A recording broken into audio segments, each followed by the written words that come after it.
The question is, what are soul ties? अब सवाल ये है कि ये सोल टाइज या आत्मिक संबंध होते क्या हैं? गलत आत्मिक संबंध होते क्या है? Wrong soul ties, what are they? Now, soul ties are invisible emotional, spiritual, or physical bonds between people, places, or things that cause unnatural influence, control, or oppression. और वो ऐसे भावनाएं, आत्मिक या शारीरिक संबंध होते हैं जो पहली बात हमें दिखते नहीं है। दूसरा, ये किसी व्यक्ति से जुड़े हो सकते हैं, किसी स्थान से जुड़े हो सकते हैं, या फिर किसी वस्तु से जुड़े हुए हो सकते हैं, और हमारे जीवनों में एक अप्राकृतिक रीति से नियंत्रण को ले लेते हैं। Now, they are hidden. और ये छिपे होते हैं। Many times you will not know it. कई बार आपको तो पता भी नहीं It is लगेगा ये है। often related to your past. और ज्यादातर यही होता है कि ये आपके भूत या आपके पास जो हो चुका है, बीत चुका है, उस काल से रिलेटेड होगा। And what happens is, it tends to control you. और क्या होता है, ये आपके ऊपर एक नियंत्रण लेकर आता It will है। oppress you. ये आपको दबाव में It will लेकर आता bind है। you. ये आपको बांध देता है। And the worst thing is, और सबसे खराब बात it पता controls your mind. क्या है कि वो आपके दिमाग पर एक कब्जा ले लेता है। Now, how do they come? ये आते कहाँ से हैं और कैसे आते हैं? The first, ungodly relationships. पहली चीज, ये अपवित्र या अधार्मिक जो रिश्ते होते हैं, वहां से ये उत्पन्न होते हैं। And the best example is Samson and Delilah. और सबसे बढ़िया उदाहरण वो होगा देना कि समशोन और दलीला के। The second is toxic friendship or family connections. और दूसरा है जहरीले ऐसी दोस्तियां और ऐसे पारिवारिक संबंध जो आपके अंदर जहर Be घोलते very हैं। careful of the friends that you have. बहुत संभाल के आप अपने दोस्तों को चुनिए। It is better to be alone than to have a wrong friend. और अकेले रहना ज्यादा बेहतर है इससे कि आपके जिंदगी में कोई एक गलत ही दोस्त हो। I always say some people are in your life not to see you grow but to see you destroyed. और मैं हमेशा कहता हूँ आपके जीवन में कुछ लोग ऐसे भी होते हैं जो सिर्फ आपको नीचे जाते हुए देखना चाहते हैं, खत्म बर्बाद होते हुए देखना चाहते हैं, ना कि आपको बढ़ता हुआ देखें। I've seen people say, देखो उसने हमारे साथ ये किया, इसके लिए उसके साथ आज ऐसा हो रहा है। I've seen people saying this out loud every time that because they did so and so to me, that's why they're suffering this problem. So toxic friendship, family connections, be very careful. और ऐसे जहरीले दोस्तियां और रिश्ते से बिल्कुल आप सतर्क होकर रहें। The third is covenant, blood pact, soul agreements.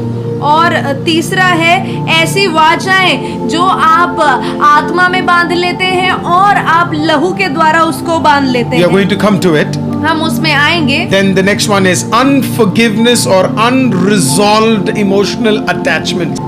ऐसे घावों को रखना अपने आत्मा में, अपने इमोशंस में, जो आपने अभी तक उसको भुलाया नहीं और आपके जीवन में एक बहुत बड़ा घाव सा बन गया। The final is trauma bonding. और अगला है दर्दनाक ऐसे संबंध रखना जिससे आपको बहुत दर्द मिला हो या मिल रहा हो। और मिल भी रहा है और तब भी उसमें आप है। You are getting that trauma and still you are part of that bond. और आप उस दर्द में हैं अभी भी और आप उसमें से निकलना भी नहीं चाहते और उसको सहते जा रहे हैं। और कई शादीशुदा जिंदगी यही है। And many family lives and many marriages have come to this point.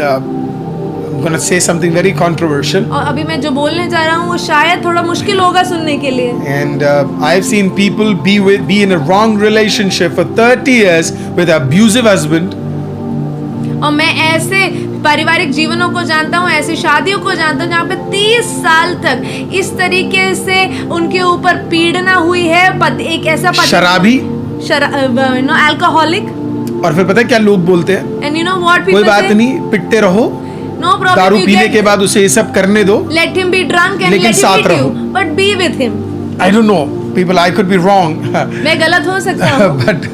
but that is trauma bonding. I mean, what's the point of being at the age of 60, going through 30 years of pain, and then going through that abuse, and then suddenly that guy changes when he's about to die? और इसका क्या फायदा ऐसे रिश्ते का कि 60 साल के आप हो गए हो, 30 साल से आप मार खा रहे हो, पिट रहे हो, और आप अभी भी सोच रहे हो कि वो बदल जाएगा या आपकी तो जिंदगी खत्म हो गई। इसका क्या तुक क्या बनता Somebody है? from the outside might tell you that's the right thing to do. और कोई बाहर खड़े होकर जरूर ये कह सकते हैं कि आप जो कर रहे हो वो सही है। But I am here to let you know, people of God, you need to be careful. लेकिन मैं आपको ये बताना चाहता हूँ परमेश्वर के लोगों, आपको इन सब में सतर्क रहना है Don't be in that trauma bonding. और इस तरीके के दर्दनाक रिश्तों में मत रहिए। Types of soul ties.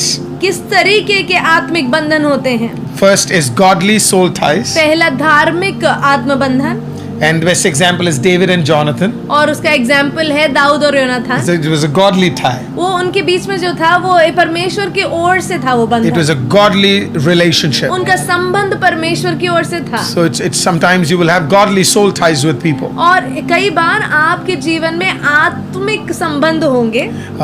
Paul and Timothy, that was a godly soul tie. पौलुस और तिमोथी के बीच में जो था वो प्रभु की ओर से स्थापित किया एक संबंध था। And then there is ungodly soul tie. और अब आगे हम जब बढ़ेंगे तो हम सीखेंगे कि धर्म भ्रष्ट आत्मिक संबंध And कैसे Bible होते is हैं। full of that. और बाइबल इतने सारे One of the उदाहरणों से best भरा हुआ है। example of that is Ahab and Jezebel. और उसका सबसे बढ़िया उदाहरण है आहाब राजा और यजेबेल रानी, Delilah and Samson. सैमसन और दिलैला। And there are multiple relationships which we are going to see in a few minutes. और बहुत सारे ऐसे संबंध जिसके विषय में हम थोड़े और आगे सीखेंगे। Now the first thing I want to explain to you in deep about soul ties is, और पहली चीज जो मैं आपको आत्मिक संबंधों के विषय में सिखाऊंगा वो ये है। many people think soul ties are more emotional. और कई लोग सोचते हैं कि ये जो सोल टाइज जो है वो बहुत ही भावुक चीज है। No, they are covenantal. ये वाचा से जुड़ी हुई है। I'll say that again. They are less emotional, more covenantal. वो भावुक कम और वाचा रूपी ज्यादा I'm होती going है। to tell you a word. Now the word in Hebrew for soul is nephesh. आत्मा का जो इब्रानी शब्द है वो है नफेश, And it does not speak about emotions. और वो भावना के विषय में नहीं बोलता, Rather, it is your life essence. लेकिन वो आपके जीवन का सार बताता है। A soul tie is not just an emotional memory. और एक जो सोल टाई होती है वो आपकी याद बस नहीं होती It है, is a spiritual memory, an invisible realm that has been controlling us. ये आपके आत्मा की वो याद है, याददाश्त है जो आपके अंदर कहीं ना कहीं बसी हुई It है। will either build you up or it will take you to pain. या तो वो आपको उठा देगी या फिर आपको दर्द में और घसीटती ले Let me जाएगी। give you an example. मैं आपको एक उदाहरण देता हूँ। I've seen many people change their nature as I've known them in years. और मैंने ऐसे लोगों को देखा है जो साल बीतते उनका स्वभाव बदलता चला जाता है, उनका नेचर बदलता चला Have you जाता met है। people who have become bitter as time has passed in क्या their आप life? ऐसे लोगों से मिले हो कि जैसे जैसे उनके जीवन काल बढ़ता जा रहा है वो कड़वे और कड़वे But they होते were जा not रहे हैं। as bitter, when they were younger. और लेकिन जब वो जवान थे या जब आप उनसे पहले मिलते थे तो वो इतने कड़वे या इतने दुखी और अजीब से नहीं थे।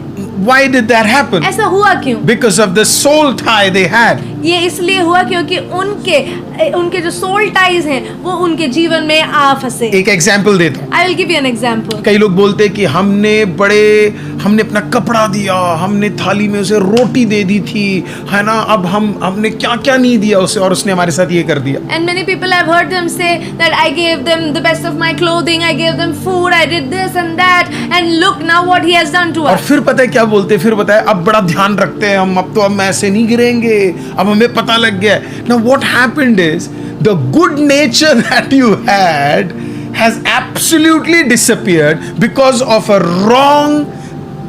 wrong experience you had. You changed the good nature that you had. अब इसमें हुआ क्या कि आपने अपने आप को अच्छाई करने में रोक लिया। आपने कहा कि एक गलती के कारण आप जीवन भर उस अच्छाई को कभी नहीं करेंगे।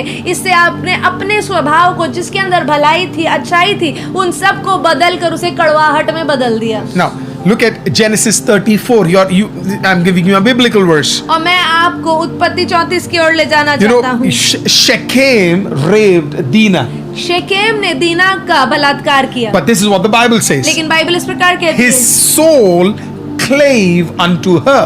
और वो इस प्रकार से बाइबल बताती है कि उसका मन दीना से जुड़ गया। Even though it was a sin, जबकि ये पाप था, still a soul tie was formed. तब भी एक आत्मिक संबंध बन गया। What happened because of that? इसकी वजह से क्या हुआ? Massive bloodshed, वहां पे इतना ज्यादा and हिंसा there हुआ, was a generational conflict. खून खराबा और पीढ़ियों तक टकराव चलती See, रही। even though it was a rape, still there was a soul tie. He claved his soul wanted her more. और जबकि एक बलात्कार का दृश्य है जो हम ये विषय में सीखते हैं, लेकिन वचन बताते हैं हमें कि उसका मन दीना में इतना ज्यादा आकर्षित हो गया या इतना ज्यादा जुड़ गया कि वो और भी ज्यादा दीना के करीब Break जाना it, चाहता people है। of God. इसको तोड़ दे प्रभु के लोगों। No experience should change you or change the goodness that you have. कोई भी ऐसा संदर्भ या आपके जीवन का एक्सपीरियंस या ऐसी बात आपके जीवन को बदलनी नहीं चाहिए, अच्छाई बदलनी Being नहीं चाहिए। wise is another thing, but being good is a totally another thing. अक्लमंद होना एक बात है और अच्छा रहना, भला होना एक बिल्कुल ही अलग बात है। Judas cheated God. Saul cheated God. Samson cheated God. Israel fell again and again against God. But still God did not lose hope on humanity. God did not change who he was. He continues to be good. I'll say that in Hindi. Hallelujah. Judas ने खुदा को धोखा दिया. Hallelujah. शाऊल ने दिया. Hallelujah. आमीन. शिमशोन ने दिया, हवा ने दिया, आदम ने दिया। कितने एग्जाम्पल मैं आपको दे सकता हूं, लेकिन उसके बावजूद भी जिंदा खुदा बदला नहीं। आज भी वो इंसानों पे भरोसा करता है और आज भी वो इंसानों को मौका देता है। हालेलुया। कहने का तात्पर्य, वाइज होना एक अलग बात है, लेकिन खुदा ने कभी अपना अच्छा भला नेचर कोई भी एक्सपीरियंस के कारण उसने अपने आप को बदला नहीं। खुदा कौन है? भला भला भला। कोई तो लिखिए भला भला भला। God did not change his attribute, his true nature of being good because of anybody or any experience or any one person. He still remained good, and that is how God is good, good, good.